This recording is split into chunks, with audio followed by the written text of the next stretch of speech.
I just want to have a recap review of what we have heard last week so that you would be able to follow this week too.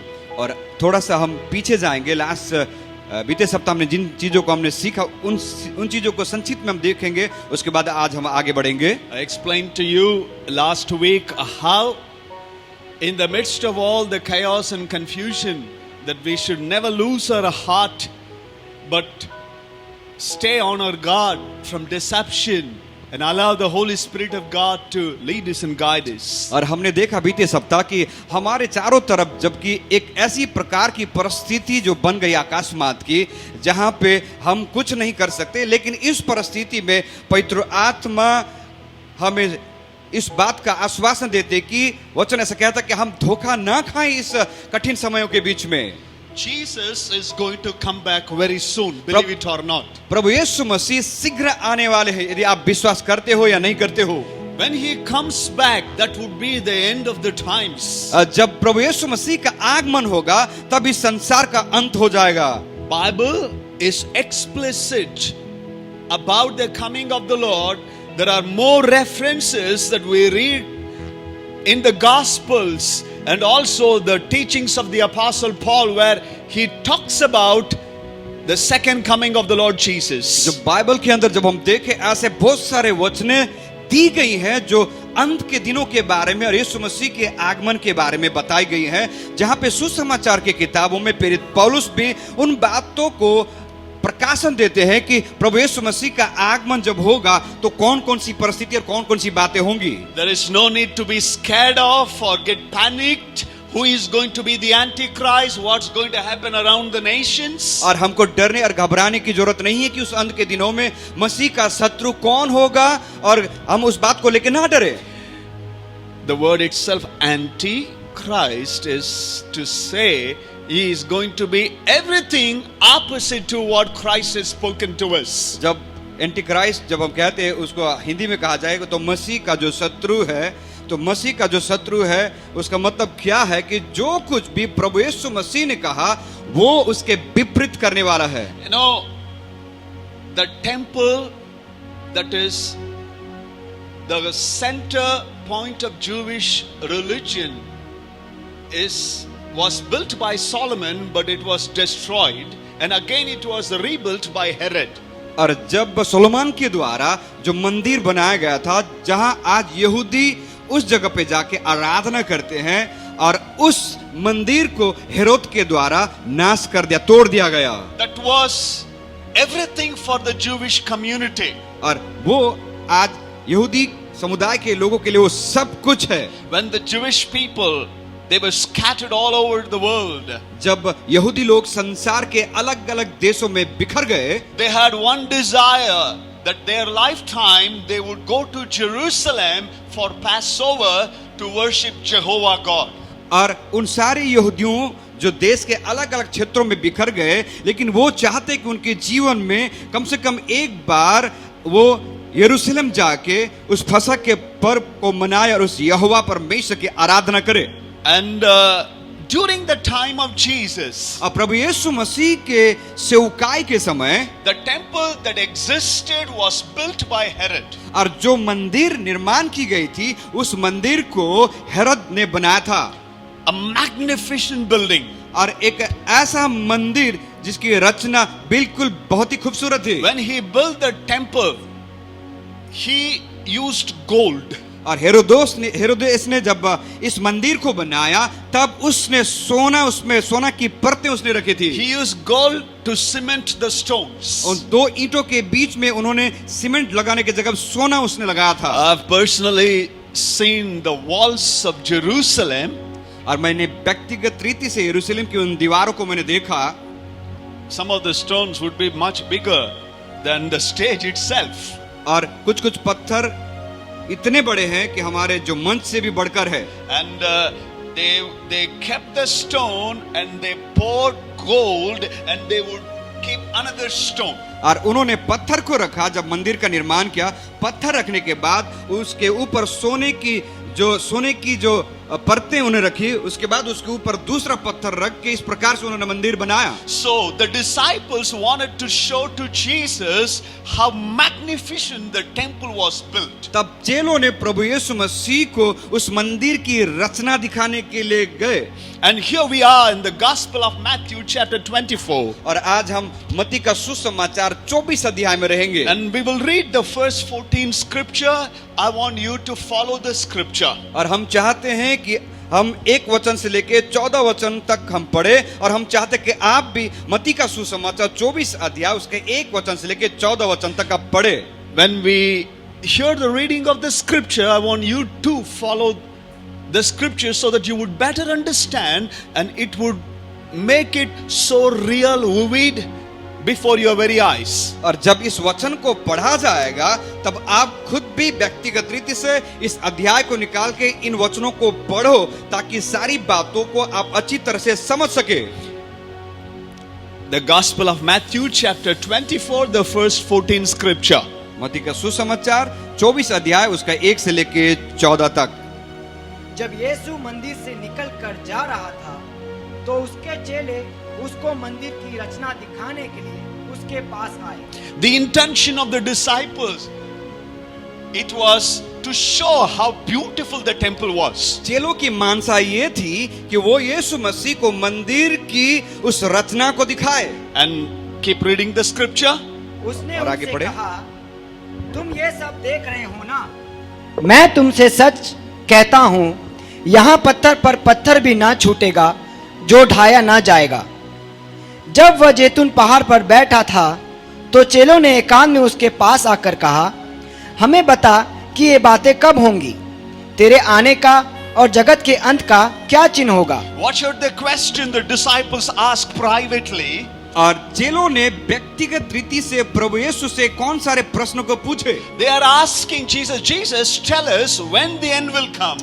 और चेलों ने यीशु मसीह को गुप्त में आके पूछा कि प्रभु आप हमें बताएं कि अंत कब होने वाला है, And what are the signs before that end comes? और प्रभु आपके आगमन और अंत का जो समय आएगा उसका चिन्ह क्या होगा। You know, they were so scared of the public opinion. आज वो लोगों की भीड़ में वो लोग क्या कहते हैं उन बातों से डरते थे। They did not have the courage and guts to ask before everybody, when would you come back and establish the kingdom, and what would be the sign for the end times? और चेलों के अंदर में वो डर था कि लोगों के बीच में यीशु मसीह को कैसे इस सवाल को पूछे, इसलिए उन्होंने व्यक्तिगत रीति से जाके प्रभु यीशु मसीह से पूछने लगे कि आपका आगमन और संसार का अंत जो होने वाला उसका चिन्ह क्या होगा प्रभु। And let's just read the succeeding scripture. और नीचे के वचनों को भी हम पढ़े। यीशु ने उनको उत्तर दिया, सावधान रहो, कोई तुम्हें ना भरमाने पाए, क्योंकि बहुत से ऐसे होंगे जो मेरे नाम से आकर कहेंगे मैं मसीह हूं, और बहुतों को भरमाएंगे। तुम लड़ाइयों और लड़ाइयों की चर्चा सुनोगे तो घबरा ना जाना, क्योंकि इनका होना अवश्य है, परंतु उस समय अंत ना होगा। क्योंकि जाति पर जाति और राज्य पर राज्य चढ़ाई करेगा, और जगह जगह अकाल पड़ेंगे और भूकंप होंगे। ये सब बातें पीड़ाओं का आरंभ होगी। तब वे क्लेश देने के लिए तुम्हें पकड़वाएंगे और तुम्हें मार डालेंगे, और मेरे नाम के कारण सब जातियों के लोग तुमसे बैर रखेंगे। तब बहुत से ठोकर खाएंगे और एक दूसरे को पकड़वाएंगे और एक दूसरे से बैर रखेंगे। बहुत से झूठे भविष्यवक्ता उठ खड़े होंगे और बहुतों को भरमाएंगे। अधर्म के बढ़ने से बहुतों का प्रेम ठंडा पड़ जाएगा, परंतु जो अंत तक धीरज धरे रहेगा उसी का उद्धार होगा। और राज्य का यह सुसमाचार सारे जगत में प्रचार किया जाएगा कि सब जातियों पर गवाही हो, तब अंत आ जाएगा। The question of the disciples, it was, when will the end come and what will be the sign? और चेलों का प्रभु यीशु मसीह से यह प्रश्न था, वो पूछने लगे प्रभु आपका आगमन और संसार का अंत जब होगा उसका चिन्ह क्या है। But Jesus did not answer to what they wanted to hear. अब प्रभु यीशु मसीह ने उन बातों को नहीं बताया जो वो सुनना चाहते थे, But exactly what they need to hear. लेकिन प्रभु उन बातों को बोलना चाहते तो उनको सुनना जरूरी था। All that the disciples were expecting Jesus to say was, this is the exact time that I'm going to come and these would be the signs. और चेलों का ये मानना था, ये मानसा थी, ये इच्छा थी, यीशु को पूछने लगे कि प्रभु यीशु मसीह उनको उन समय और उस समय के बारे में विस्तृत से उन्हें बताए। But Jesus was explaining the essential things to be on our guard, personally to prepare, rather than to be carried away by what would happen around us. लेकिन प्रभु यीशु मसीह ने चेलों को कौन सी बातें उनके जीवन के लिए बहुत जरूरी है उन बातों की ओर ध्यान देने के लिए कहा, ना कि क्या होने वाला है आने वाले दिनों में उन सारी बातों के पीछे चले। Did you get me this morning? क्या आज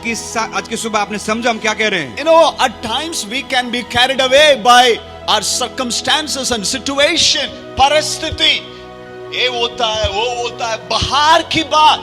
Often the signs and who would be the Antichrist, what would be the role of China or Russia, we start studying and we get confused. We never come to a conclusion. कई बार हम हमारे चारों तरफ होने वाले परिस्थिति को देख के हम इस बात की अनुमान लगाना चाहते हैं कि सचमुच अंत के दिनों में जो कहा गया है वो मसीह का शत्रु कौन है। क्या उस वक्त क्या चाइना देश से ऐसा खड़ा होने वाला है या फिर रसिया देश से खड़ा होने वाला है। इन सारी बातों की चर्चा हम करते रहते हैं। I still remember there are so many books written depicting, you know, the dictator who ruled Iraq for so many years, Saddam Hussein, was the Antichrist.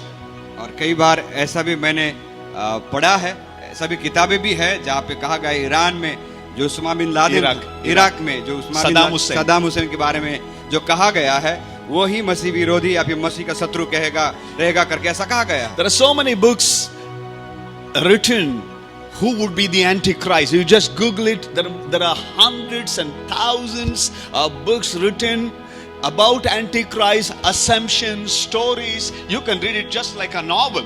यदि आप गूगल करते हो तो आपको बहुत सारी ऐसे किताबें मिलेगी जहाँ पे मसीह का शत्रु के बारे में लिखी गई है और जो बहुत सारी बातों को बताई गई है। And we get carried away by reading this book and get confused often. और कई बार इन सारी किताबों को पढ़ के इन सारी बातों की जानकारी को लेके हम बहक जाते, हम भ्रम में पड़ जाते हैं। But the point that Jesus was making in this passage was not to worry about what would happen around us. There would be earthquake, there would be pandemic plagues, there would be rumors of war and real war would take place. लेकिन प्रभु यीशु मसीह ने चेलों से कहा कि तुम उस आने वाले दिनों के बारे में सोचने की जरूरत नहीं है, लेकिन याद रखना कि जब लड़ाइयों के ऊपर लड़ाइयां जब चलेंगी, जब महामारी होंगी, जब अकाल पड़ेंगे, तब सोच लेना वो अंत का समय आने वाला है। But Jesus was giving some important things, important points to the disciples to safeguard their faith, their salvation, so that when Jesus comes back, they would be able to present themselves to his coming. तो प्रभु यीशु मसीह ने चेलों को उन सारे महत्वपूर्ण बातों को बता रहे थे ताकि उस अंत के दिन आने से पहले वो अपने आप को भली भांति तैयार कर सके और सचेत रह सके। I just want to bring 5 important points from this passage, essential that we need to keep in mind before coming of the Lord Jesus. और आज की सुबह इस गद्यांश के द्वारा 4 बहुत ही बेहद जरूरी बातों को मैं आपको बताना चाहता हूं जो प्रभु यीशु मसीह के आगमन से पहले इन सारी बातें हमारे जीवन में होनी है। If you are writing it down, write it down in your notepad or your cell phone notes or elsewhere.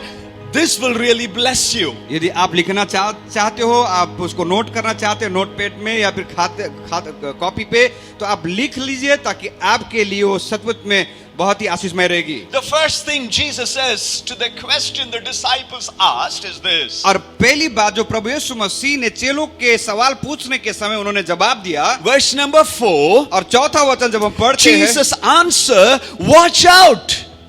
और प्रभु यीशु मसीह ने उनसे कहा कि तू सावधान रह, कोई तुम्हें भरमाने ना पाए। Watch out. वो कहता सावधान रह, कोई तुम्हें भरमाने ना पाए। One of the other translations says, take heed. और दूसरे भाषा में जब क्या कहा जाए तो ऐसा कहता कोई तुम्हें भरमाने ना पाए। Take inventory. और कहता है कि तू अपने आप को जांच ले, परख ले।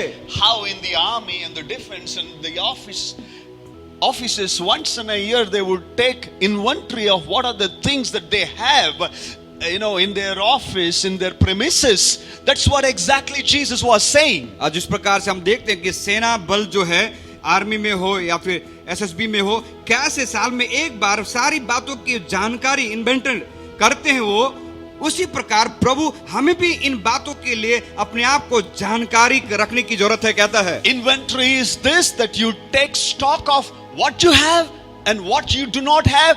What are the things you have used? What are the things you have not used? What are the things that would help you for the next 6 months? और जांच, अपने आप को जांचने का मतलब ये है कि कौन सी बातें मेरे पास है और कौन सी बात मेरे पास नहीं है। जो बातें मेरे पास नहीं है तो आने वाले 6 महीने में उन सारी बातें मेरे जीवन में होना है। Read verse number 4. चौथा वचन जब हम पढ़ेंगे, यीशु ने उसको उत्तर दिया, सावधान रहो, कोई तुम्हें ना भरमाने पाए। Watch out. Okay. Take heed. Be on your guard. यीशु ने उनको उत्तर दिया, सावधान रहो, कोई तुम्हें भरमाने ना पाए। So, as we come close to the coming of the Lord Jesus, जबकि हम प्रभु यीशु मसीह के आगमन के बहुत ही निकट नजदीक पहुंच चुके हैं, don't just get worried, upset by rumors of war and what you hear around you and what you read in the newspaper.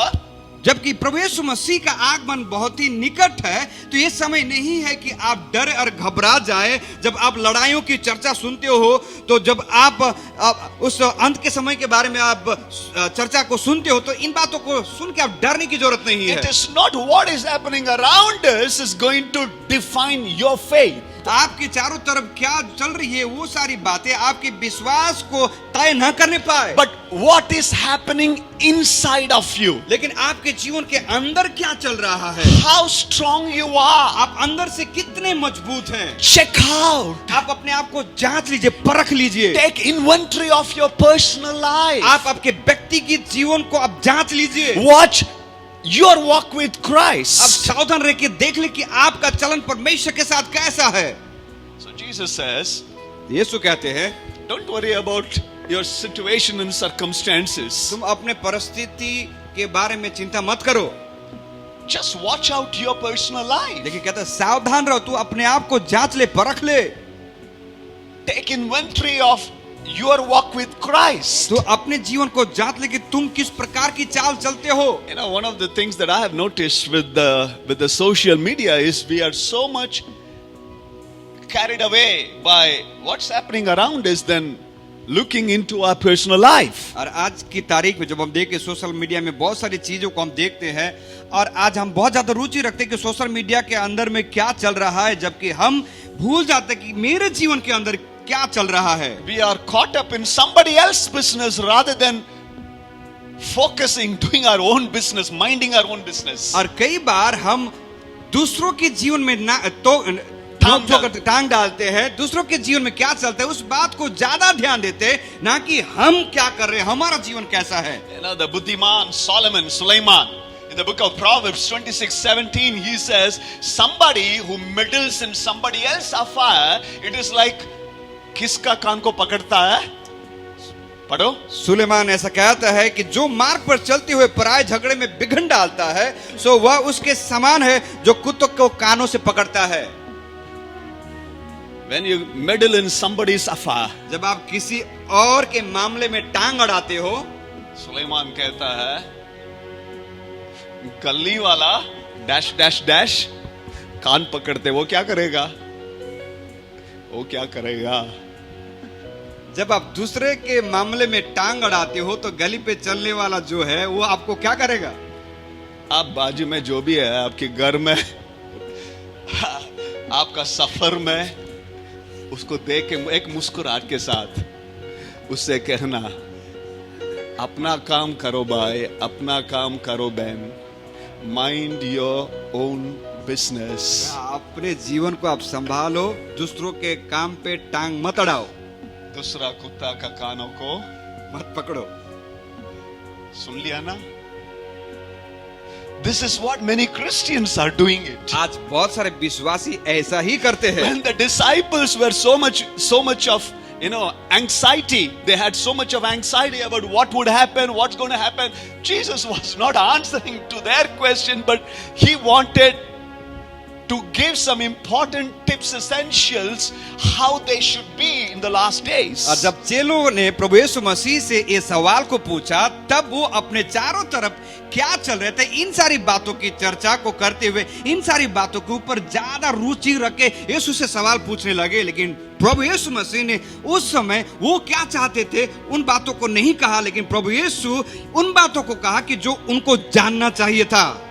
Don't be sidetracked, आप भ्रम में मत पड़िए, but just watch out your personal life. लेकिन आप सावधान रह के आपके व्यक्तिगत जीवन को आप जांचते रहिए। It doesn't matter last month or last year or 10 years before you received the baptism of the Holy Spirit, you were a firebrand for the Lord, and you would talk to God, had a personal walk with Christ, but how are you this morning? और बीते दिनों में, 1 साल पहले या 6 महीने पहले बीते दिनों में आपने परमेश्वर के अभिषेक को अपने जीवन में आपने पाया, अपने अपने कानों से परमेश्वर की आवाज को आपने सुना, आपने अभिषेक से भरा, लेकिन आज की तारीख में आपका जीवन कैसा है? How is my relationship with Christ? आज मसीह के साथ मेरा संबंध कैसे है? How is my living? आज मेरा जीवन जीने का तरीका कैसा है? Is my heart after God? क्या आज मेरा मन परमेश्वर में लगा है? Watch out your personal life. आपके- Take inventory, heed to your personal life. आप आपके व्यक्तिगत जीवन को आप जांचिए, सावधान रहे, आपको कोई भी बात भरमाने ना पाए। Are you praying daily? क्या आप रोज प्रार्थना और दुआ करते हो? Do you read your Bible regularly? क्या आप रोज आप बाइबल पढ़ते हो?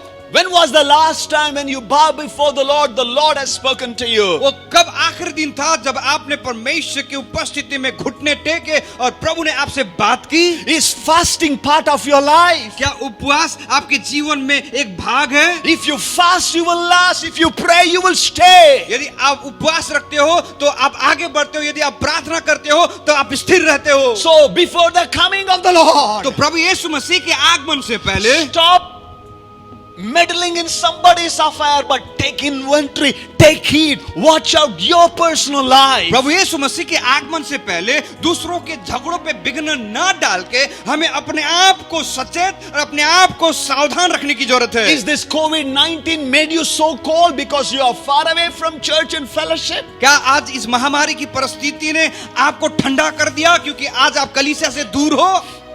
There is no passion, there is no love for God. आपके अंदर में जलन नहीं है, परमेश्वर के प्रति वो प्रेम नहीं है। You are so caught up with so many other people's affair life. और आज आप दूसरों की जिंदगी में क्या चल रहा है उसी की ताक झाक में लग गए हो। That little bit of gossip, आप थोड़ी थोड़ी चुगली, that little bit of stabbing behind. आप थोड़ी थोड़ी बातों में किसी के पीछे में जाकर छुरा घोपना। There is so much of time that we are not focusing on our personal life.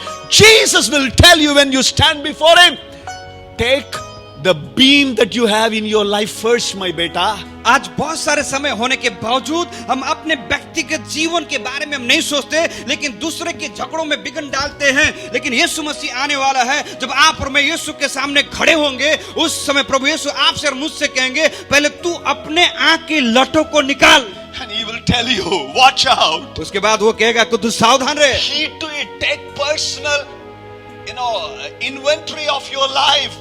Do a thorough checkup. अब प्रभु Diagnosis. अब प्रभु कहेंगे कि तू सावधान रहे, कोई तुम्हें भरमाने ना पाए, दूसरों की बातों से बढ़कर तू अपने अंदर की बातों को तू जांच ले। Every day, हर दिन stand before God. प्रभु के सामने जब खड़े होते हो, When you bow your head before God, जब आप परमेश्वर के सामने झुक जाते हो, if there is some sort of yellow light or red light blinking deep down, यदि आपके जीवन में पीला बत्ती या फिर आपके जीवन में लाल बत्ती जब जलने लगता there है, is something it is not right with God. यदि कुछ ऐसा जो परमेश्वर के सम्मुख में सही नहीं है, Deal it right now. और अभी उस बातों के ऊपर समाधान पाइए। If there are something, when you take an inventory of your personal life, things that you had it in the first place many years before, but it is gone, Fix it right now. और जिन बातों को आपने अपने जीवन में प्राथमिकता दी थी बहुत साल पहले, लेकिन यदि आज वो बातें आपके जीवन में प्राथमिकता नहीं है तो आज उसका समाधान कर लीजिए। You remember the 10 virgins parable that Jesus said? वो 10 कुंवारी के बारे में जो दृष्टांत बताई गई बाइबल में, They started very well. उन्होंने शुरुआत तो बहुत अच्छी तरह से की, But what happened? लेकिन क्या हुआ? At one point, लेकिन एक ऐसा मझधार आया, they did not take inventory. और उन्होंने अपने आप को नहीं जांच पाए, नहीं परख पाए, They did not try to fill the oil. और उन्होंने उनके दिए में तेल नहीं डाला, They thought everything is okay. और उनको ऐसा लगे सब कुछ तो ठीक चल रहा है। मैं तो क्या है, कुछ ना कुछ मेरे लिए मेरे पास्टर प्रार्थना करेगा, मैं तो क्या लाइव स्ट्रीम में जुड़ जाता हूं, इसके बाद सोमवार से शनिवार तक मेरे मर्जी अपने मर्जी मैं चलाऊंगा। I'll just live the way I want to live. मैं जैसे मुझे लगता मैं ऐसे जिंदगी जीऊंगा। Everything is all right. सब कुछ तो सही है। They did not watch out their lamp. लेकिन उन्होंने अपने बत्ती में तेल नहीं देखा। They thought it's okay, चलता है। उन्होंने सोचा कि चलो चलेगा। Maybe others are having it, उसमें काम चलाएंगे। दूसरे के पास तो उनके साथ ही काम ले उनकी लेंगे। तेल। चलो मम्मी प्रार्थना करती है, इसमें मैं, पप्पा प्रार्थना करता है, भाई प्रार्थना करता है, बहन प्रार्थना करता है, उधर एक बंदा प्रार्थना करता है, इधर एक बंदी प्रार्थना करती है। Somebody is praying for me, but that will not last forever. कई बार हमारे माँ बाप हमारे लिए प्रार्थना करते हैं, कोई भाई, कोई बहन, कोई अंकल आंटी हमारे लिए प्रार्थना करता है। जब वो प्रार्थना करते हैं तो हम नहीं प्रार्थना करते, ऐसा नहीं चल सकता। I don't want to miss any one of you when you stand before the Lord. हम नहीं चाहते कि आप में से कोई भी रह जाए जब आप परमेश्वर के सामने आपको खड़ा होना So पड़े। watch out your personal life, इसलिए आपके friends. व्यक्तिगत जीवन को देख के सावधान रहे दोस्तों। The second thing Jesus was telling to the और disciples, दूसरी बात प्रभु यीशु मसीह ने चेलों से कहा, and verse number 6 of Matthew's Gospel chapter 24. मत्ती का सुसमाचार 24 अध्याय उसका 6वां वचन जब हम पढ़ते हैं, तुम लड़ाइयों और लड़ाइयों की चर्चा सुनोगे तो घबरा ना जाना। घबराहट ना जाना. Don't be alarmed, don't be panicked, और प्रभु don't be कहते कि troubled, जब- don't be agitated. अब प्रभु कहते हैं कि जब तुम लड़ाइयों की अफवाहों को अब सुनो और उस समय उन बातों को सुन के घबरा ना जाना। Things are going to get worse. और परिस्थिति और ज्यादा खराब होने वाली है। लोगों को लगता है पास्टर मुझे तो डर लगता है। क्यों डर लगता है?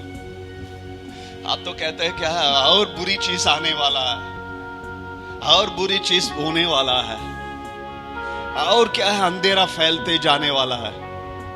बाइबल में लिखा है भाई, वो आएगा, वो आएगा। This is going to happen. ऐसा हो जाएगा, लिखा है बाइबल में। This world does not belong to us. ये संसार हमारा नहीं है, We are just temporarily living on this earth. हम कुछ ही सालों के लिए संसार में जी रहे हैं Nothing promising is ahead of us. और हमारे आगे ऐसा कुछ भी नहीं है। The whole world is under the dominion of the enemy. और आज ये पूरा संसार शत्रु के अधीन में आ रहा है। Do you know something, friends who क्या- are watching us online? दोस्तों जो आप हमें ऑनलाइन आप देख रहे हो, क्या आप इन बातों को जानते हो? There are churches dedicated for demons. It's आज- called satanic worship. Google it. I'm not just telling you to make you afraid of those stuff. It is very true. आज बहुत सारे कलीसियाओं को शैतान की आराधना करने के लिए समर्पित कर दिया गया है। हम झूठ नहीं बोलते, यदि आप गूगल में चेक कर सकते हो। It is not Satan को ही आराधना है. The church, the temple, or these things are dedicated for Satan. When we call and ask the Lord to come and help us, when we say Jesus help me, they use the word Satan help me. शैतान के लिए उन्होंने समर्पित कर दिया। मतलब क्या है, जब आप और मैं कलीसिया में प्रार्थना करते हैं उसमें परमेश्वर से प्रार्थना करते कि परमेश्वर आप हमें मदद कीजिए, लेकिन जब शैतान की उपासना करते वो कहते शैतान से कहते कि आप हमें मदद कीजिए। They offer sacrifices, human sacrifice. और मनुष्य की बलिदान वो करते हैं, बलि चढ़ाते हैं। As we take Holy Communion, जैसे हम प्रभु के मेज में हम शामिल होते हैं, they drink blood. और वो लहू को पीते हैं। डर लगता है क्या? And they eat raw flesh. और वो गोश्त या मांस को खाते हैं। Some years before, कुछ साल पहले a group of people in Russia, और रशिया में कुछ एक झुंड थे जो समुदाय के लोग थे। they even offered a human as a sacrifice in the temple of Satan. और उस शैतान के मंदिर में उन्होंने एक मनुष्य को, इंसान को उन्होंने बलि करके चढ़ाया। They cut the pieces 666 pieces. और 666 टुकड़ों में उसे काट डाला And they fed themselves और उन्होंने उसे खाया and they worshiped Satan. और उन्होंने शैतान की आराधना की। Are you afraid? क्या आप डर रहे हो? These things are going to happen and it's happening already. और ये सारी चीजें होने वाली है और ये चीजें आज संसार के अलग अलग क्षेत्रों पे हो रही है। Witchcraft and magic, they are like pandemics spreading everywhere. आज जादू टोना और टोनो ये सारे काम संसार में इस महामारी के समान फैल रही है। Young people, they use Ouija board and talking to the spirits. और आज जवान लोग हौजा बोझ करके उन्होंने आत्मा से बात करने लगते हैं। It becomes a game. अभी ये एक खेल हो गया है। You know this sign that they use? और ये जो उंगली करके उन्होंने दिखाते क्या चिन्ह है ये? It is the sign of the beast, 2 horns. ये जो सिंह के बारे में दर्शाता चिन्ह को। You know, it is written in the book of Revelation about the beast. और यहाँ पे प्रकाशित वाक्य में लिखी गई है उस सिंह के बारे में, शैतान के। If you read Revelation chapter 13 verse number 11, it talks about the beast again. और जब आप प्रकाशित वाक्य 13 अध्याय को जब पढ़ते वहां पे शत्रु के शैतान के बारे में, उनके सिंह के बारे में कहा गया है। And many people, many youngsters, many teenagers use this sign. And every time you use this sign, you know what you are saying it? और बहुत सारे जवान इस प्रकार के इस चिन्ह को दिखाते हैं। जब आप इस चिन्ह को दिखाते हो इसका मतलब क्या है आप जानते हो? I worship you, Satan. वो कहता कि शैतान मैं तुम्हारी आराधना करता हूँ। You may not know this stuff. शायद आप इन बातों को अंदाजा नहीं लगाते। You would have taken it lightly. और आपने किसी ने कर दिया इसलिए मैंने भी कर दिया। But you know what Satan would say? लेकिन शैतान क्या कहेगा? Every time you worship, you just get involved in this stuff. जब कभी भी आप इस प्रकार के चिन्ह को आप दिखाते हो तो आप इन शैतान की उन सारी बातों में शामिल हो जाते हो। He will come and be there. His presence will be there. और आप इस प्रकार के बर्ताव जब करते हो तो वो आपके साथ आ जाएगा। Because he wanted worship in the heaven. That's why he was banished from the heaven. क्योंकि वो चाहता था कि स्वर्ग में भी उसकी आराधना की जाए, जिसकी वजह से उनको स्वर्ग से नीचे फेंक दिया गया। So don't be alarmed and confused. तो इसीलिए आप मत डर जाए और मत घबरा जाए। Stay away from all this stuff. और इन सारी बातों से अपने आप को दूर रखे। Don't take it very lightly. और इन चीजों को सामान्य रीति से ना ले। The book of Revelation talks about beast. और जो प्रकाशित वाक्य शैतान के बारे में कहता है, beast जानवर के बारे में कहता है। 13:11 Revelation 13:11 एक पशु और पृथ्वी में से निकलते हुए देखा। पृथ्वी से निकलते हुए देखा। Yes. उसके मेमने के से 2 सिंग थे। See, मेमने को सिंग नहीं होता। Lamb would not have horns. और मेमने का सींग नहीं होता। लेकिन इधर देखो, सिंह के साथ आता है।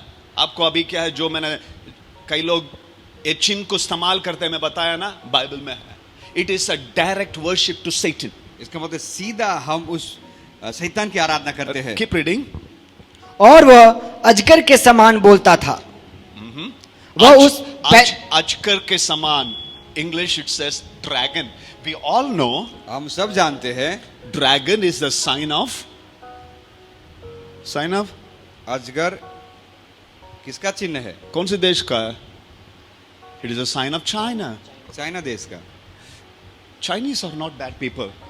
चाइना के लोग बुरे नहीं है। कई लोग क्या है, चाइनीज के लोग से नफरत मत करना। There are spirits connected. लेकिन चाइना के लोगों के साथ एक आत्मा जुड़ी है। The rulers, the authorities, the principalities. तो अधिकारी, अंधकार की शक्तियां या फिर अंधकार के जो चलाने वाले मालिक है। And the book of Revelation and even in the book of Ezekiel, प्रकाशित वाक्य और यहाँ तक एजेकियल की किताब में भी you would read about bear, भालू। आप भालू के बारे में पढ़ोगे। Bear is a symbol of Russia. और भालू जो है रशिया देश का चिन्ह है। You just Google it, it is there. Every time you see Russia, the Russian flag, you would see bear. और जब भी कभी आप रशिया के झंडे को देखो, उस झंडे में भालू का चिन्ह है। Again and again you will read it in the Bible, in the book of Revelation, book of Ezekiel and Daniel, bear and dragon. और उस भालू और अजगर के बारे में दानियल की किताब में, हिजकियेल की किताब में और प्रकाशित वाक्य में बार बार आप पढ़ोगे। So all these things are, the world is simmering to receive the Antichrist. तो ये सारी चीजें इस प्रकार से है कि ये सारी चीजें अपने आप को तैयार कर रही है ताकि मसीह का जो शत्रु है उसको स्वीकार करने So के लिए। what does Jesus say here? तो लेकिन प्रभु यीशु मसीह ने यहाँ पे क्या कहा? When you see all these things happen around you, जब तुम्हारे चारों तरफ लड़ाई और इन सारी बातों की तुम चर्चा को सुनते हो, don't get agitated, don't get troubled, तो don't इसीलिए वो be कहता है- panicked, don't be alarmed. तब प्रभु यीशु मसीह ने चेलों से कहा कि इन सारी बातों को सुन के तुम घबरा ना जाना। And what did Jesus say? In this world, और प्र- you will have trouble. और प्रभु यीशु मसीह ने क्या कहा कि इस संसार में तुम्हें क्लेश तो होंगी, But do not lose your heart. Let not your heart be troubled. लेकिन तुम मत घबराओ क्योंकि मैंने इस संसार को जीत लिया है। So I am with you till the ends of the earth. तो मैं इस संसार के अंत तक तुम्हारे साथ हूँ। So my point is this morning. तो आज की सुबह मैं ये कहना चाहता हूँ, When the world is plunging into darkness जब ये संसार एक अंधकार की ओर बढ़ रहा है and ready to receive the Antichrist, the personification of Satan himself, और जब कि संसार तैयार है मसीह के उस शत्रु को स्वीकार करने के लिए जो कि शैतान है, you need to focus more on yourself and let Christ in you be stronger and stronger and stronger. If not, you will give up. ये समय है कि हम अपने आप को जांचें और हम मसीह में मजबूत और मजबूत बनते जाए, नहीं तो हम धोखे में आ जाएंगे। The book of Revelation 13, the last scripture says the number of the Antichrist is 666. और प्रकाशित वाक्य 13 अध्याय उसका 18 वचन में जब हम पढ़ते हैं तो वहां पे अंक 666 के बारे में बताया गया। Let's read the scripture. आइए वचन को हम पढ़ेंगे। ज्ञान इसी में है जिसे बुद्धि व इस पशु का अंक जोड़ ले, क्योंकि वह मनुष्य का अंक है और उसका अंक 666 है। 666 is the number. 666 एक अंक है। And when Antichrist comes, और जब वो मसीह का शत्रु आएगा, Satan himself will come. जब शत्रु शैतान खुद आ जाएगा, He would force people to have this number 666. और वो शैतान लोगों को जबरदस्ती करेगा कि ये 666 नंबर उनके पास होना ही है। Some years before, if I'm not mistaken, if my memory is right, there was a sheep clone. Clone Hindi में पता नहीं है. It was created artificially. और कुछ साल पहले मैंने ऐसे पढ़ा था। 1995 और 96 होएगा। डॉली का नाम से एक sheep, एक भेड़ तैयार किया गया था। It was a cloned sheep. Clone कहते हैं, क्लोन ही बोल देना। आज क्लोन भेड़ था। It was a miracle. ये चमत्कार था। Artificially created. उसको किसी ने बनाया था। बनाया। Could it be when Antichrist, Satan himself appears? और यदि शैतान खुद हाजिर हो जाता है तो I wonder, he may be a person where he would not have a father and mother. और हो सकता है उस समय उनका कोई माँ बाप ना हो। He may be a cloned person. It is just my assumption. Don't just say pastor said that करके, because right now human cloning is banned all over the world. और आज मैं ऐसा कहता हूँ, इसका मतलब ये नहीं पास्टर ने ऐसा कहा इसलिए इस बात को मानता हूँ। आज मनुष्य को खुद बनाते हुए इंसान खुद इंसान को बनाते हैं, आज संसार में बंद हो चुका है। Technology is there, available. आज बहुत सारे तकनीकी आधुनिक प्रक्रिया हैं, आधुनिक बातें हैं जो कर सकते हैं। They have already done with a sheep called Dolly. और उन्होंने एक भेड़ जो डॉली करके कहा उसको इंसान ने अपने हाथों से बनाया। After that, there was a complete blanket ban on human cloning. और उसके बाद से मनुष्य को बनाना पूरा संसार में बंद हो गया। So Antichrist का मतलब क्या है? He is opposite to Christ. और मसीह का शत्रु का मतलब यही है जो मसीह के हर एक बातों के विरुद्ध में खड़ा होता है। How did Christ come to this world? अब प्रभु यीशु इस संसार में कैसे आए? It was a virgin birth. एक कुंवारी गर्भवती होकर। So उसका anti against जब Satan आना, without the help of a father and mother, he is going to come up. तो मसीह के जो विरुद्ध में यदि कोई आता है, जिस प्रकार से प्रभु यीशु मसीह का संसार में जन्म हुआ, तो वो किस प्रकार से जन्म लेगा? वो बिना पापा और mummy their help he is going to come up. बिना माँ बाप के मदद से ही पैदा हो जाएगा, And the world is going to accept. और पूरे संसार उसे स्वीकार भी कर लेंगे। As the world is simmering, trouble today, the mass is completely chaos and confused. आज पूरा संसार इस बात के लिए तैयार है कि उस मसीह विरोधी, उस मसीह शत्रु को, उस मसीह के शत्रु को स्वीकार करने के लिए The world is ready to receive Satan himself. और आज संसार पूरी तौर से तैयार हो चुकी है उस शैतान को स्वीकार करने के लिए। He will come like a sheep, और वो भीड़ के समान आएगा, but he will have a horn. लेकिन उसके सींग रहेंगे, उसका दिल एकदम काला रहेगा. But the beauty in this book of Revelation is this. लेकिन प्रकाशित वाक्य की सुंदरता ये है, Satan gives you number. शैतान आपको आंकड़े देंगे, नंबर दे, अंक देंगे। 666 जबरदस्ती करेगा. ओ यीशु मसीह आने का समय, if you are not ready, then you will have to take it. यदि आप प्रभु यीशु मसीह के आगमन से पहले यदि आप तैयार नहीं रहोगे तो आपको वो नंबर मिल जाएगा। But Revelation chapter 14 verse number 1, लेकिन प्रकाशित वाक्य 14 अध्याय उसका एक वचन जब हम पढ़ते हैं, it says, My Father in heaven, he does not give you a number, but he gives you a new name. लेकिन ऐसा क्या था कि मेरा स्वर्गीय पिता तुम्हें कोई नंबर नहीं देगा, लेकिन तुम्हें एक नया नाम देगा। Look at today, और आज हम देखते हैं everything is become number. सारे चीजों में आंकड़े हैं, अंक है। आपका पैन कार्ड भी एक नंबर होता है, वो नंबर डालने से पता चलता है। आपका पास कार्ड बोल रहा हूं, पासपोर्ट का भी नंबर है, आधार कार्ड का भी नंबर है, वो नंबर डालने से क्या है, पूरे सब निकल जाता है। But my father in heaven, लेकिन मेरा स्वर्गीय पिता, he gives you a new name. वो आपको नया नाम देगा। Read that scripture, Revelation 14 verse number 1. आइए हम पढ़ेंगे प्रकाशित वाक्य 14 अध्याय उसका एक वचन। फिर मैंने दृष्टि की और देखो वह मेमना सियोन पहाड़ पर खड़ा है और उसके साथ 1,44,000 जन हैं, जिनके माथे पर उसका और उसके पिता का नाम लिखा हुआ है। पिता का नाम लिखा रहता है। Father in heaven gives you a name, but Satan will give you only number. स्वर्गीय पिता आपके माथे पर अपने पिता का नाम लिखा हुआ रहेगा करके कहता है। Don't get panicked and troubled by Aadhaar card number, your passport number or a PAN card number. That is nothing to do with 666, because this 666 he will come and be अरे number आ गया, number गिर गया. No. Don't get panicked. He will, when he comes, he is going to force you to have this number on you. इसलिए 666 अंक या आंकड़े को लेकर घबराने की जरूरत नहीं, लेकिन जब वो शत्रु शैतान आएगा वो जबरदस्ती करके लोगों को ये नंबर देगा। Let's go fast. The third essential, और तीसरी जो जरूरी बात, verse number 13 of Gospel of Matthew chapter 24. और मत्ती का सुसमाचार 24 अध्याय उसका 13 वचन जब हम पढ़ते हैं, परंतु जो अंत तक धीरज धरे रहेगा, The one who stands till the end will be saved. ऐसा कि जो अंत तक धीरे धरे रहेगा उसका ही उद्धार होगा। The one who stands firm. जो धीरज धरे रहेगा। What did I say first? क्या मैंने कहा पहले? Watch out.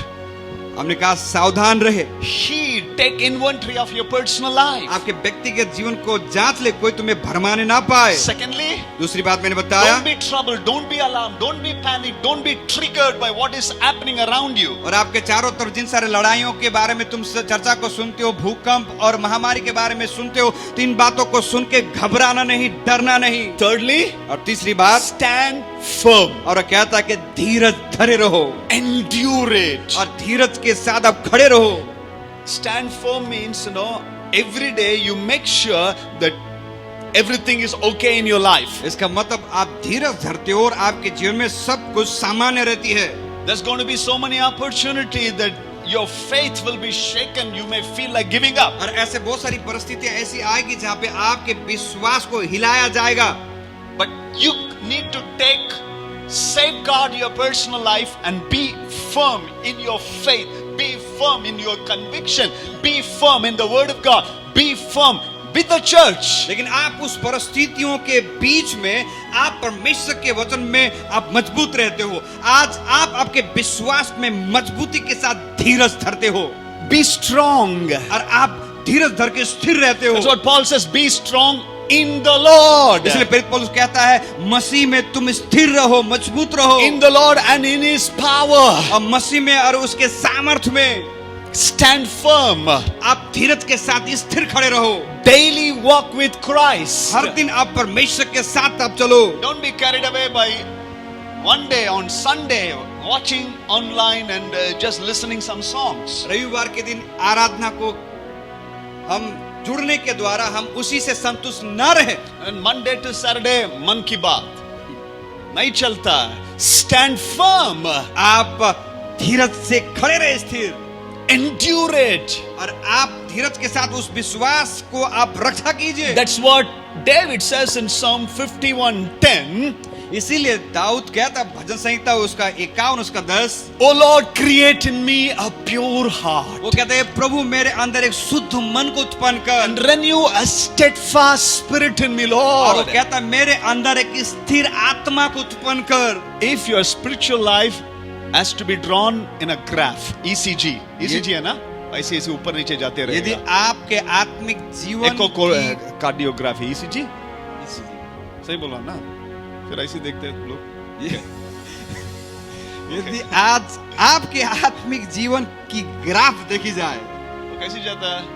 संडे बूम, रविवार के गया दिन तो ऊपर। ऊपर रहेगा, बहुत ऊपर रहेगा, टॉप में रहेगा, मंडे एकदम फ्लैट। और आपके ईसीजी का वो पारा सीधा रहेगा। Steadfast spirit is this.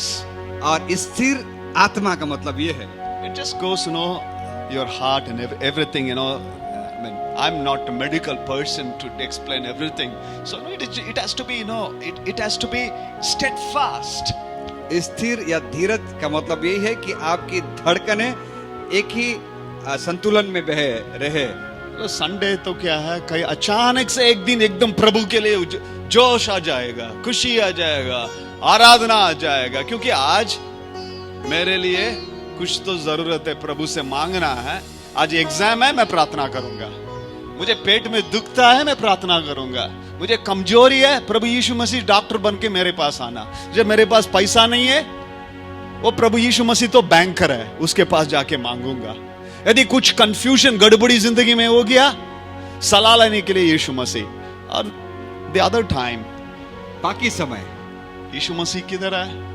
उसको तो कोने में बिठा देता है। When I ask you to come, come Lord Jesus. जब मैं कहूंगा आने के लिए प्रभु तभी आप आना। That is not a steadfast और वो life. हमारा जीवन में स्थिर धीरज रहने नहीं है, That is not endurance. और वो नहीं है दुख उठा के स्थिर रहना। That is just cheating your life. हम अपने आप को धोखा देते हैं। So Jesus says, तो यीशु कहते हैं, repeat after me if you are watching still online. आप हमारे पीछे दोहराए यदि अब भी आप जुड़े हो हमसे। यदि आपको लगता है ये तो बोरिंग है, ये तो मुझसे नहीं होएगा, बंद करने के लिए कोशिश करते हैं ना, आपको शैतान लेके चला जाएगा। First thing, पहली बात, watch out. पहली बात सावधान रहे, कोई तुम्हें भरमाने ना पाए, Don't be alarmed. और आप मत घबराएं। Thirdly, stand firm. और तीसरी बात, आप धीरज के साथ स्थिर रहे। तो आप लोग से पूछने से क्या, आप बपतिस्मा ले लिया है क्या? Baptism is not a visa or license to go to heaven. और बपतिस्मा लेना हमारे लिए प्रमाण नहीं कि हम सचमुच में स्वर्ग पहुंच जाएंगे। बपतिस्मा लेके भी नरक जा सकता, कलिसिया आके भी क्या है, सीधा नरक में फर्स्ट क्लास भी मिल सकता है आपको।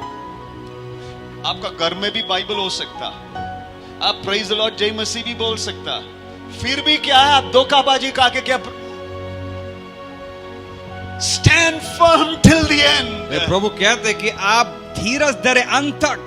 It doesn't matter how you were once upon a time. कोई मायने नहीं रखता कि आप एक समय में कैसे थे। Friends, this is a serious बात. Jesus is coming back. दोस्तों, ये बहुत ही गंभीर बात है कि यीशु शीघ्र आने वाले हैं। Many have fallen apart. और बहुत सारे लोग भटक जाएंगे। The way to hell is wider. और जो नरक का जो रास्ता है वो चौड़ा है। और इजी है, जा सकता है, सब लोग जाते हैं. But the way to heaven, as Jesus said, I am the way, truth and the life, it is narrow, it is difficult. लेकिन प्रभु यीशु मसीह ने कहा कि मैं मार्ग, सत्य और जीवन मैं हूं. उस स्वर्ग का मार्ग जो है सकरा है, छोटा है. Stand firm. आप धीरज के साथ स्थिर रहे, Watch out. सावधान रहे, Endure it, stand till the end. और आप अपने विश्वास को पकड़ के धीरज धरे अंत तक. No, Jesus also says in the same passage, और प्रभु यीशु मसीह ने भी उसी गद्यांश में कहा, because it's the last days, ये अंत के समय है, इसलिए the love of many will get cold. बहुत सारे लोगों के जीवन में प्रभु के प्रति प्रेम ठंडा पड़ जाएगा. In the same passage, I suppose, the love of many will get cold. और उसी 24 अध्याय मत्ती का सुसमाचार में ही लिखा है, बहुत अंत के दिन बहुत सारे लोगों के अंदर प्रभु के प्रति वो प्रेम जो है ठंडा पड़ जाएगा.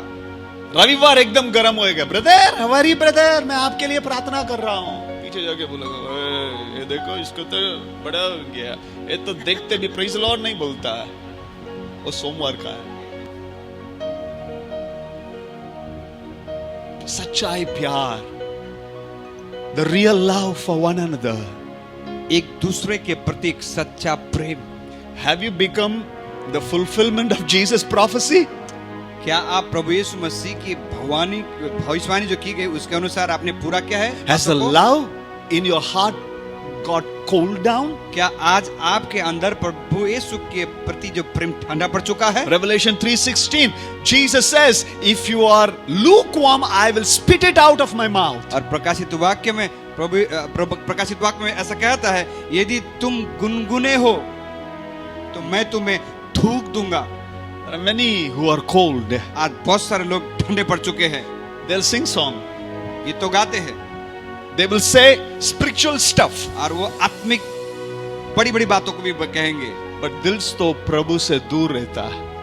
If you are not able to feel the presence of God, यदि आप प्रभु की उपस्थिति को महसूस नहीं कर सकते if हो, your singing is just a lip यदि service, आपका गीत महज आप मुंह हिला के गीत गा देते हो, ask God if you are still saved or not. आप प्रभु से पूछिए कि सचमुच आपने उद्धार पाया है कि नहीं. Because the Bible says the one who stands till the end will be saved. क्योंकि बाइबल कहती है जो अंत तक धीरज धरेगा उसी का उद्धार होगा. बाइबल ये नहीं कहता है हर रविवार आजादी असेंबली ऑफ गॉड चर्च के साथ जुड़ा होता है उन लोग उद्धार पाएगा. ये भी नहीं कहता है सोमवार, ट्यूसडे, वेडनेसडे, बुधवार है और गुरुवार, शुक्रवार और शनिवार दैनिक वचन सुनता है वो उद्धार पाएगा. बाइबल जिसके पास है वो उद्धार पाएगा. वो जो भी व्यक्ति बपतिस्मा लिया वो उद्धार पाएगा. बाइबल में किधर भी नहीं लिखा the one who stands till the and.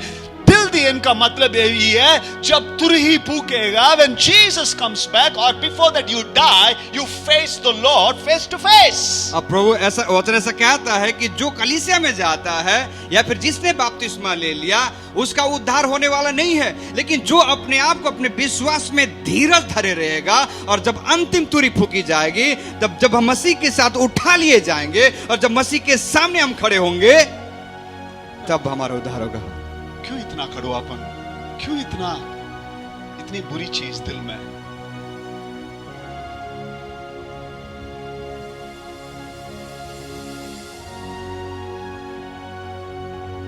Stand firm, स्थिर रहे till the end. आखिरी तक. Till the end का मतलब मैंने बताया, हमारी सांस के आग till the end. अंत तक मतलब जब तक हम जिंदा है तब तक उस विश्वास को पकड़ के हम धीरज रहे. Once everything is said and done, over. लेकिन जब कुछ कहा हुआ वो पूरा हो जाएगा, खत्म हो जाएगा, वो जाके वो बंदी और बंदा से माफ कर दो भाई, वो तो चला गया दुनिया छोड़ के. Too late. बहुत देर हो जाएगी तब तक. You will live with that guilt in your life. आप अपने जीवन में पछताव के साथ जिंदगी जियोगे. Stand firm till the end. अंत तक धीरज धरे. Even if it cost you, यदि आपको कीमत चुकाने पड़े, stand firm. आप स्थिर रहे. मैं तो मेरे इसमें मैं कड़ा रहूंगा, वो नहीं है. Stand firm. आप स्थिर रहे. Let me just quickly take you in the next 10 minutes. We'll just finish it off. Verse number 14. और 14 वचन जब हम पढ़ते हैं, और राज्य का यह सुसमाचार सारे जगत में प्रचार किया जाएगा। And fourthly, Jesus says that the gospel should be preached. और चौथी बात प्रभु यीशु मसीह कहते हैं कि राज्य का सुसमाचार सब जातियों में प्रचार किया What जाएगा। is the first one? पहली बात मैंने क्या कहा? Watch out, take heed. सावधान रहे, कोई तुम्हें भरमाने ना पाए। Don't be troubled, don't be alarmed, don't be और panicked. दूसरी बात बताया कि आप मत घबराइए, मत डरिए।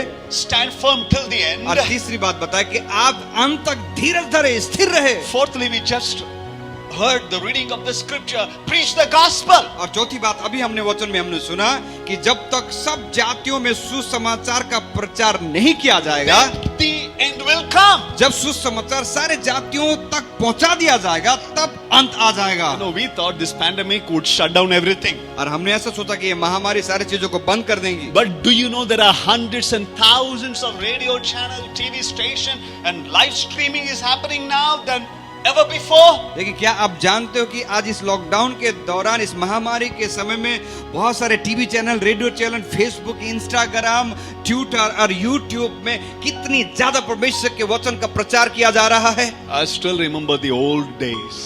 मैं अब भी याद करता हूँ पुराने दिनों के बारे में। The first television. जो पहला जो टीवी, टेलीविजन, मेरे पापा बाइस्कोप, मेरे पापा कान पकड़ेगा, टेलीविजन देखना पाप है। एक ही चैनल दूरदर्शन, वो देखने से आपको पक्का नींद आएगा। उसकी आवाज भी क्या है, गोल गोल गोल घूमते घूमते घूमते घूमते आएगा। दूरदर्शन की आंटी वो न्यूज पढ़ेगी और बीच बीच में कुछ कुछ सीरियल आएगा, ब्लैक एंड व्हाइट में आएगा। वो कभी कभी वो भी बंद हो जाएगा। हम तो क्या दूसरे लोग के घर में जाके देखते थे। और उधर भी क्या है, ऊपर एक एंटेना रहेगा, उसको क्या है सही करना। नीचे से क्या है, सिग्नल नहीं आएगा, नीचे से आवाज आएगा, take take take right side right side. अब थोड़ा थोड़ा थोड़ा थोड़ा थोड़ा, हाँ अभी सिग्नल आ रहा है। That was considered sin. और उस समय ऐसा पाप माना जाता था। Then came colour TV. उसके थोड़े समय के बाद में कलर टीवी भी आ गया। Cable TV. उसके बाद केबल के साथ आ गया। Hundreds of channel. उसके बाद 100 से भी ज्यादा चैनल आ गए। अभी तो सारी चीज मोबाइल में आ गया। अब सारे चैनल सब कुछ मोबाइल में आ गया है। सो कई दिन का पहले, सालों का पहले जो चीज हमने सोचा ये तो ठीक नहीं, अभी तो क्या, it has become a norm. एक समय था जिसको हम गलत सोचते थे, ये सही नहीं है, लेकिन आज तो जीवन में सबसे जरूरी बन गया है। And even Facebook, YouTube, आज फेसबुक और यूट्यूब and social media. आज social media. Once upon a time we thought that ये तो क्या है, ये Facebook में जो भी रहता है तू तो नरक जाएगा, तू तो क्या सुधरा हुआ व्यक्ति नहीं है, सुधर जाओ। ऐसी भी क्या है सुनने में आया। लेकिन right now लेकिन आज की स्थिति परिस्थिति में you are watching us online through Facebook और or आज Zoom. और आज हमें ऑनलाइन के द्वारा फेसबुक में या जूम में हमें देख रहे हो। Hundreds and thousands of people are following. और 100 और 1000 से भी ज्यादा लोग आज देखते हैं। And the gospel is preached to your house. आज सुसमाचार आपके घर में प्रचार किया जा रहा है। We are able to come to your house live. और आज हम साक्षात लाइव आपके घर आ रहे हैं। To your hospital bed. और आपके अस्पताल के उस खटिए पे आ रहे In हैं। the midst of your crisis, pain and sorrow and suffering, you are hearing us online. और आज आपके जीवन के दुख, मुसीबत और कष्टों के बीच, दर्दों के बीच आप ऑनलाइन के द्वारा हम आपके घर आ रहे हैं। The gospel is preached more than ever before in this pandemic period. और प्रभु यीशु मसीह का सुसमाचार का प्रचार इस लॉकडाउन, इस महामारी में सबसे ज्यादा प्रचार किया गया है पहले से बढ़कर। Last month, Pastor Joshua, who is a pastor in Gandhinagar, he testified. और पास्टर जोशुआ जो गांधीनगर में है, उन्होंने गवाही दी। Somebody suddenly logged in to the social media. और किसी ने गलती से सोशल मीडिया के अंदर आ गया। And that person was about to commit suicide. और वो व्यक्ति आत्महत्या करने के लिए तैयार था। But that one word that they heard from live streaming, और एक वचन उस ऑनलाइन लाइव स्ट्रीमिंग के द्वारा उन्होंने सुना It came straight to their heart. और ये वचन सीधा उनके दिल में छू गया They picked up the phone, called the pastor, और उन्होंने फोन उठाया और पासवान को फोन किया and Pastor Joshua prayed for him. और पास्टर जोशुआ ने उनके लिए प्रार्थना किया। One precious soul was saved that day. एक बहुमूल्य आत्मा उस दिन बच गई। I would say use every opportunity to talk about Jesus. आज हर एक मौका जो अवसर हमें और समय जो मिल रहा है प्रभु यीशु मसीह के बारे में प्रचार करें। Before coming of the Lord Jesus, प्रभु यीशु मसीह के उस आगमन से पहले this word should be preached to everybody. ये जो राज्य का सुसमाचार सब जातियों तक प्रचार किया जाए। पास्टर 6 गज की दूर तो रखना है, मैं किधर जाके बोलूं? प्रभु बोलेगा क्या है? जो भी सोशल मीडिया है ना, उसमें क्या है? ये देखना, वो देखना, इससे देखना, उससे अच्छा तो क्या? प्रभु का वचन सुनो, वो भी सब मत सुनो। Be an evangelist to this time. और इस पैंडेमिक के परिस्थिति में एक सुसमाचारक प्रचारक बनिए। This is not self-proclamation ये अपने आप की बड़ाई करने की बात नहीं है or self-promotion, या किसी को आगे बढ़ाने की बात नहीं but है, it is to lifting up Jesus. लेकिन सुसमाचार को प्रचार करना इस तरीके से कि हम प्रभु यीशु को हम ऊंचा उठा पाए। When you hear the word of God, जब आप परमेश्वर के वचन को सुनते हो, don't just keep that link with yourself. और उस लिंक जो आपके पास आता है उसे आप अपने तक ही सीमित न रखें। Just share it with your friends. उस लिंक को आप अपने दोस्तों तक पहुंचाइए। Let them hear the word of God. आपके दोस्त भी परमेश्वर के वचन को सुन पाए। We have just started our YouTube channel too. और हमने बहुत ही हाल ही में हमने अपने YouTube का चैनल शुरू किया है। Every messages will be uploaded in the YouTube. और हर एक संदेश को YouTube में अपलोड करेंगे। The purpose is somehow people should know Jesus Christ is Lord. और हमारा उद्देश्य यही है कि जैसे भी हो कोई ना कोई YouTube के द्वारा परमेश्वर के सुसमाचार को सुने, उन तक पहुंचे So सुसमाचार। what is the fourth point? Fourth essential? तो चौथी जो जरूरी बात क्या है हमारे जीवन Before के लिए? coming of the Lord Jesus, प्रभु यीशु मसीह के आगमन से पहले the gospel should be preached. ये सुसमाचार हर एक जातियों में प्रचार किया जाए। यीशु मसीह का बारे में बोलने के लिए शर्म नहीं आना। यदि कोई आता है बताता है मेरे सर दुखता है, ये मत बोलना क्या है, पैरासिटामोल ले लो। वो बंदा है, वो बंदे एक दिन बताएगा मैं तो क्या इसके पास तक गया, इसके घर तक गया, लेकिन कभी भी मुझे यीशु मसीह का बारे में नहीं बताया। Never told me about Jesus. मैं तो इसके पास गया लेकिन इसने कभी मुझे नहीं बताया। Just pray for that person. जो आपके संपर्क में आते उनके लिए प्रार्थना कीजिए। Don't just try to give some substitutes for in the place of Jesus. और प्रभु यीशु मसीह को देने के जगह पे और कोई दूसरे चीज दे के समाधान करने की कोशिश ना करें। Talk about Jesus. यीशु के बारे में उनसे बात करें, Because Jesus is coming back very soon. क्योंकि यीशु शीघ्र वापस आने वाले हैं। And fourthly, और fifthly, और fifthly, पांचवी बात get up, wake up, ऐसा कहता है, जाग उठो, wake up, जागो, be alert. आप सावधान हो जाओ। The book of Romans chapter 13 verse number 11. रोमी की किताब 13 अध्याय उसका 11 वचन जब हम पढ़ते हैं, Let's read the scripture. वचन को हम पढ़ेंगे। Understanding the present time, the hour has already come. Wake up from your slumber, because your salvation is near. ऐसा कहता है कि वो समय आ पहुंचा है, तुम्हारे नींद से जाग उठने का समय आ चुका है। Wake up. जागो। It doesn't mean that you should not sleep. इसका मतलब ये नहीं कि आप मत सोना। कई लोग अभी भी सो रहे हैं, आधा नींद में सुन रहे हैं, आंख तो आधा ही खुला है। I'm not talking about sleeping. शारीरिक रीति से सोने की बात नहीं करते, I'm talking about spiritually being alert. लेकिन आत्मिक रीति से हम जागरूक रहने की बात कर रहे हैं। जागने का मतलब क्या है? Your senses, you are alert. You know what's happening around you. इसका मतलब जागने का उठने का अर्थ ये है कि आप उस बात से आप सतर्क रहते हो। Because more and more deception is going to take place. कि बहुत ज्यादा धोखे और बहुत सारे भरमाने वाली बातें होंगी। As we end this series, the end time prophecies, the coming of the Lord Jesus. और जबकि आज हम दूसरा पार्ट को हम खत्म करते हैं, अंत के बारे में परमेश्वर के वचन की भविष्यवाणी के बारे में देखा। I'm asking you to do something that we have never done it. और आज आपसे ऐसा हम करने के लिए हम कहना चाहते हैं जो अब तक हमने नहीं कहा।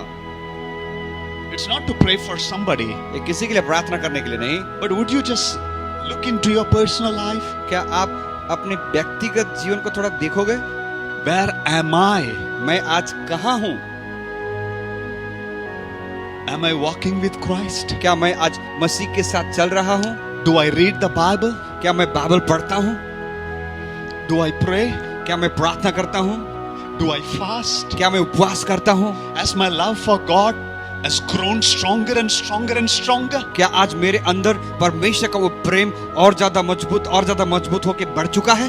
Or I'm just carried away by the things of this world? या फिर आज मैं संसार की बातों में बह गया हूँ?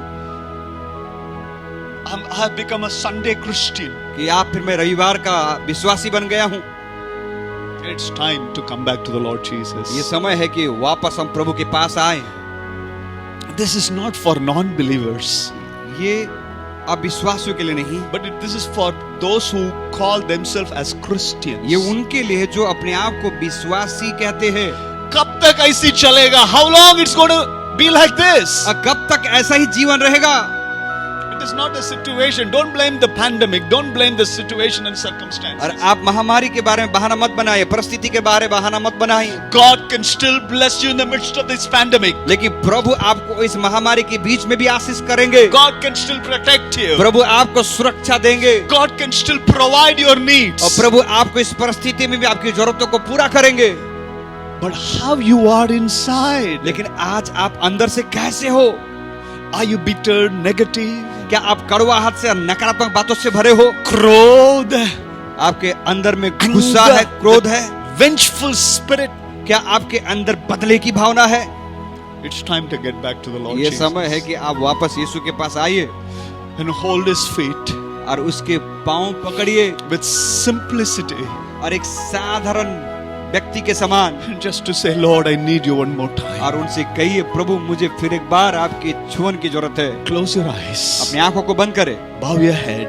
सरों को झुकाएं। I would like to pray for you आपके लिए प्रार्थना करना चाहते हैं right now. अभी In Jesus' name. अभी यीशु मसीह के नाम से। Don't be ashamed. आप लज्जित न महसूस करें। If there are areas that you need to set it right, यदि आपके जीवन में कुछ ऐसे क्षेत्र हैं जिसको आपको सही करने की जरूरत है, that nobody knows it, उसे कोई नहीं जानता, but you know it. लेकिन आप तो जानते हो, Your heart knows it. आपका दिल जानता है। If your heart itself condemns you, God is above your heart. यदि आपका दिल खुद आपको दोष देता है, प्रभु तो आपका दिल से भी बड़ा है ऊपर। उसके सामने में कुछ भी छुपा नहीं है। Nothing is hidden. उसके सामने कुछ भी छुपी नहीं है। Would you lift up your hand? क्या अपने हाथों को उठाएंगे Say, Lord Jesus, और कहेंगे, यीशु I come to you one more time. मैं फिर एक बार आपके पास आता हूँ। I want to stand firm till the end. प्रभु मैं अंत तक धीरज धरे रहूंगा। Oh, hallelujah.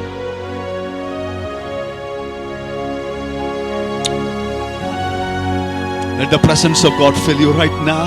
प्रभु की उपस्थिति आपको भरने पाए अभी Right now. अभी। It's not something that we want to create it, make it happen. और हम नहीं चाहते कुछ ऐसा करे आपको महसूस हो अच्छा, लेकिन मैं यही चाहता हूं, प्रभु का उपस्थिति अभी आपको छूना है। आपके जीवन में एक बदलावट आज से आना है। बाहर की परिस्थिति आपको कुछ भी नहीं कर सकता जब तक आपके साथ यीशु मसीह उद्धार करता है, तारनहारा, मुक्तिदाता। आपके जीवन को समर्पण कीजिए और एक बार पूर्ण समर्पण।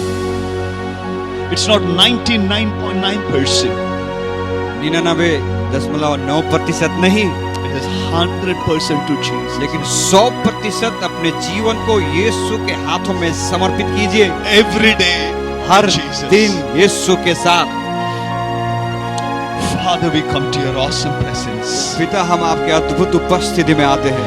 As your coming is so near, प्रभु, जबकि आपका आगमन बहुत ही निकट है, from all the scriptures we are reminded, Lord, प्रभु इन सारे वचनों के द्वारा प्रभु आज आपने हमें याद दिलाया that we need to be on our guard. ताकि प्रभु हम अपने प्रभु में बने रहे।